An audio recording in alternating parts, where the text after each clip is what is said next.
What if I told you that you can go from an image like this to an image like this without really understanding color grading? Sounds interesting, right? Well, it is all possible thanks to the plugin we are going to take a very close look at today.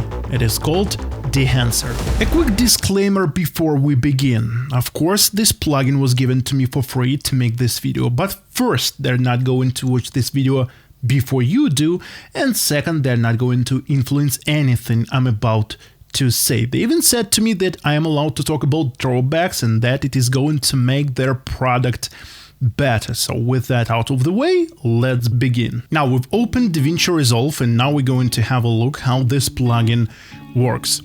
Typically people who are professionals at color grading, they use it like this. They have their pipeline laid out, they already done their color grading, they add an additional node. Then they open effects, scroll to the very bottom, find Dehancer, throw it into the next node, and enable the functions that they need. For example, they are going to enable something like halation or bloom, and that is going to add the needed effect. But today I wanted to check something that is completely different. I want to color grade from the ground up the image using just the Dehancer, because not everybody wants to learn color grading, not everybody wants to invest time and effort in that. Many people would just like to shoot their video and just color grade it as easily as possible. That's what we are trying to find out, whether you can do it with this plugin or you cannot. First, let's go to the color management and select the default color management that you are going to be greeted with once you open DaVinci Resolve. So let's select the default settings: color science DaVinci YRGB, timeline color space Rec 709 scene, and output color space same as timeline. Click save, and what we have here is our image, which is a log image. We need to convert it somehow. Thankfully, the Dehancer is going to do it for us. Let's open effects, find Dehancer, throw it onto our only node, and here is the first drawback of the Dehancer. Dehancer by default is going to activate film grain, which is not what I want. I want to color grade my image first and then enable film grain, because film grain is like in the way of color grading, of understanding what I'm doing, so I do not really need film grain right now, so I'm going to disable that, but it's not a big drawback. Anyways, it's not something I need right off the bat. So input, we need to determine what kind of input we need. You can select color space that you have, but we can also select a particular camera. In this case, I'm going to use this method. Selecting camera, Blackmagic Design, Blackmagic Pocket Cinema Camera 6K, and it was Film Gen 5 ISO 400. As you can see, our image is being converted to something like Rec 709 kind of look. Now, every single tab in here is extended. I do not really need that right now, so I'm going to collapse all of them at once. To do that, we need to navigate to any particular tab, any one that you want, and holding Alt, we're gonna click on it, and every single tab is going to collapse. Now, within our input, we've got our settings like exposure, temperature, tint, and so on and so forth. We are not going to touch them yet. We are going to go to film and select the film that we want to use. If you have no idea what you're doing here, just scroll through them to find what it is you like. For example, for me, I like this third one. And again, we've got this push and pull here, which is not what we're going to touch right away. Right away, we're going to move to the next tab, which is print. Print is like this image is being printed on a certain negative. I have no idea how it works precisely, but I never shot on film. What do you want from me? Anyways, we're selecting codec 2383. If you're familiar with color grading, at least remotely, you're gonna know that codec 2383 is like the most popular one in the modern filmmaking. So let's select that, and our image again has changed dramatically. Now we've landed onto a certain image that we want to adjust further, and only after that we're going to move to our settings and adjust our image. And we're going to start from the very top, from input exposure.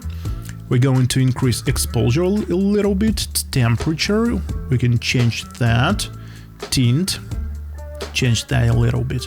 Now, we can move to Film Developer, but first I'd like to move to Expand setting. Expand is going to be like an easy way to determine your contrast. We've got our black point, we've got our white point, and we adjust them to get the contrast that we need. So let's move our black point and let's move our white point. Now, as you can see, there is some light clipping, and if we want to check that, we can move to the monitor tab and enable clipping indication. Yes, there is clipping in this image. So we can move to film compression. There is this tab, and select white point and compress it just a touch to remove the clipping. Yeah, first we need to enable that. Sorry, first we enable film compression and compress our highlights until our clipping disappears. You can also check whether everything is fine by enabling false colors. Yes, you can enable false colors here and check whether your exposure is correct. Now, let's move to the film again, push and pull here. Let's try to adjust that a little bit. Right, something like that. Now we are done with everything except for Film Developer, right? Film Developer is, again, contrast, gamma correction, but contrast I really like it to adjust with this Expand tool rather than Film Developer. Anyways, let's move to Color Hat. Color Hat allows you to color grade it, but in a more obvious way compared to the default tools of DaVinci Resolve. Let's enable Color Hat, and you can separately adjust all of the colors. For example, you can shift it towards blue and yellow and the whole image is going to shift, or you can shift shadows, midtones and highlights in the needed directions if you need. For example, I'm shifting shadows towards something like is bluish a little bit. I'm shifting highlights towards something that is a little bit warmer, and I'm adjusting midtones accordingly to get the most natural look. Let's get back to Expand tool, and we're going to increase highlights just a touch, just like that. Now we're finally moving to film grain, which was enabled right from the start. In the film grain, once you enable that, there is a lot of film grain. It is a preset, and there are, well, numerous presets here, and the higher the ISO, the more grain you're gonna end up with. And even if I select the lowest ISO, I'm not really satisfied with the amount of grain. You can select custom and adjust that amount of grain yourself to the needed amount. I always like when there is just a touch of grain, not a lot. I also want to decrease the amount in the highlights and the midtones, just a little bit of grain. I do not really like when there is a lot of grain. Now, halation. It used to be that halation can be found only inside of this Dehancer. Now halation natively is available inside of DaVinci Resolve, but nonetheless we can use halation in here. There is a preset. What is halation? Halation is this reddish glowing part when you encounter something that is bright and contrasty. There is this reddish line. It's how film is going to naturally react to the image. If you've shot any particular film with a real piece of film, it's going to react like that. Again, if you're not satisfied with the preset, you can use custom and even check how it looks isolated. Yeah, something like that, for example. So next is bloom. Bloom, you can create bloom if you know what you're doing inside of DaVinci Resolve, but I still like it more how it works in here inside of Dehancer. We're going to enable bloom, we're going to go to custom. Bloom is going to make our highlights softer, like you are using a promised filter. If you forgot to use promised filter but you like the looks, you can use bloom. or you didn't want this look to be imprinted, to be forever captured on your image, you can use bloom afterwards. So we're going to select bloom, we're going to adjust it a little bit, and that's it. Now the next portion, like film damage, film breadth and gate width, all of those are imperfections of film. If you want your film to be a little bit older, to look like it's older, those are the perfect tools to make it this way. Film damage is going to create these imperfections. They're going to light a little bit and blink and so on and so forth and flicker once you watch your footage. You can see those imperfections like you're watching an really old piece of film.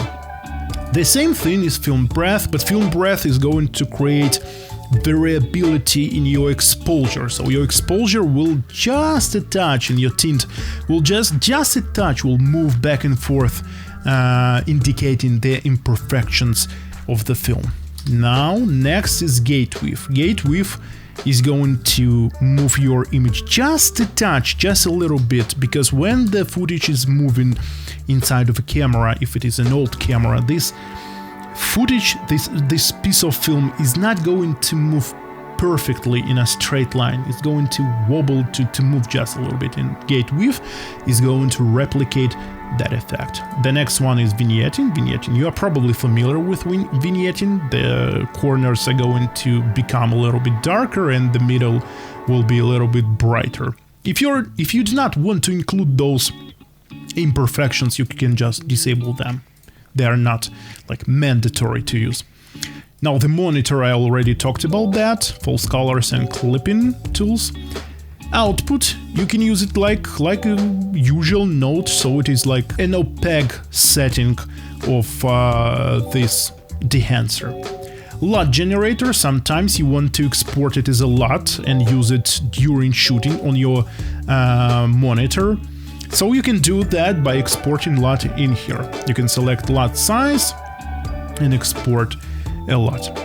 And options, you can select quality, whether it is going to work faster but do a little bit worse, or it's going to work slower but make it high quality. You can also check your license in here, and that's it. That is the Dehancer, a really interesting tool that allows you to go from an image like this to an image like this without really knowing color grading at all. If you've decided to purchase this Dehancer, there will be a link in the description along with the code, and this code you can see right now on your screen, that will give you 10% off your order. The plugin is available not only for DaVinci Resolve but also for Premiere Pro, After Effects and Final Cut Pro. In addition to that, there is also an iOS version of Dehancer. You can do the same things to your photos and to your videos if you're the type of person who likes to edit and color grade on the go on your portable devices, let's say. That's all for now, link in the description, don't forget the code that will give you 10% off, and that's all, thank you, I'll see you in the next video, goodbye.